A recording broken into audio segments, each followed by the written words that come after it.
ఆదాయ వనరుల పెంపుపై స్థానిక సంస్థలు దృష్టి సారించాలని రాష్ట్ర ఆర్థిక సంఘం చైర్మన్ సిరిసిల్ల రాజయ్య అధికారులను సూచించారు. స్థానికంగా అందుబాటులో ఉన్న అన్ని అవకాశాలను వినియోగించుకుంటూ ఆదాయ వనరులను పెంపొందించుకునే దిశగా స్థానిక సంస్థలు చిత్తశుద్ధితో కృషి చేయాలని తెలంగాణ రాష్ట్ర ఆర్థిక సంఘం చైర్మన్ సిరిసిల్ల రాజయ్య సూచించారు. అనవసర వ్యయాన్ని తగ్గించుకొని ఆదాయ వనరుల ద్వారా రాబడిని పెంచుకున్నప్పుడే స్థానిక సంస్థల ద్వారా ప్రజలకు మెరుగైన సౌకర్యాలు కల్పిస్తూ వారి జీవన ప్రమాణాలను మెరుగుపరిచేందుకు అవకాశం ఉంటుందని అన్నారు. నిజామాబాద్ సమీకృత జిల్లా కార్యాలయాల సముదాయం కాన్ఫరెన్స్ హాల్లో మంగళవారం ఉత్తర తెలంగాణ స్థానిక సంస్థల ప్రాంతీయ సదస్సు నిర్వహించారు. స్థానిక సంస్థల ప్రజాప్రతినిధులు అధికారులతో రాష్ట్ర ఆర్థిక సంఘం సభ్య కార్యదర్శి కాత్యాయని, సభ్యుడు ఎస్ సుధీర్ రెడ్డిలతో కలిసి చైర్మన్ సిరిసిల్ల రాజయ్య సమీక్ష నిర్వహించారు. కామారెడ్డి జిల్లా కలెక్టర్ ఆశీష్ సాంగ్వాన్ ఉత్తర తెలంగాణ జిల్లాల నుండి విచ్చేసిన అదనపు కలెక్టర్లు తమ జిల్లాల్లో స్థానిక సంస్థల పనితీరు గురించి చైర్మన్ కు వివరించారు.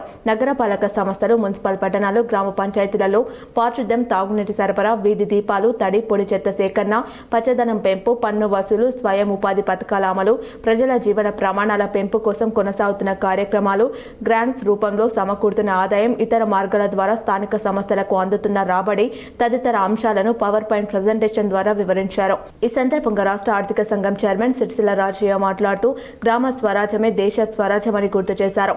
దీనిని దృష్టిలో పెట్టుకుని గ్రామీణ ప్రాంతాల ప్రజలను కూడా ప్రజాస్వామ్య పరిపాలనలో భాగస్వాములు చేస్తూ వారి సామాజిక ఆర్థిక స్థితిగతుల మెరుగుదలకు స్థానిక సంస్థలు చిత్తశుద్ధితో కృషి చేయాలని పలికారు. ఆదాయ వనరులు అభివృద్ధి చేసుకుని పల్లె పట్టణ ప్రజల జీవన ప్రమాణాల మెరుగుదల కోసం శాస్త్రీయ దృక్పథంతో పనిచేయాలని మార్గనిర్దేశం చేశారు. చైతన్యవంతమైన సమాజ నిర్మాణం జరిగి అన్ని వర్గాల వారు అభివృద్ధి పథంలో ముందుకు సాగాలన్నదే ఆర్థిక సంఘం ధ్యేయమని చైర్మన్ స్పష్టం చేశారు. ఆర్థిక అసమానతలు, సామాజిక వ్యత్యాసాలు సమసిపోయి మానవ సంపద, వారి శక్తియుక్తులు సమాజానికి ఉపయోగపడేలా కృషి జరగాలన్నారు.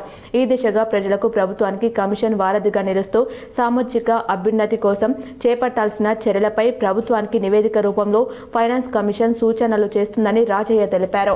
ఈ మూడు కాంపోనెంట్స్ మనం ట్రై చేయవచ్చు. ఎక్కడన్నా ఒక పంచాయతీ చేస్తే దాన్ని సాగిస్తాం.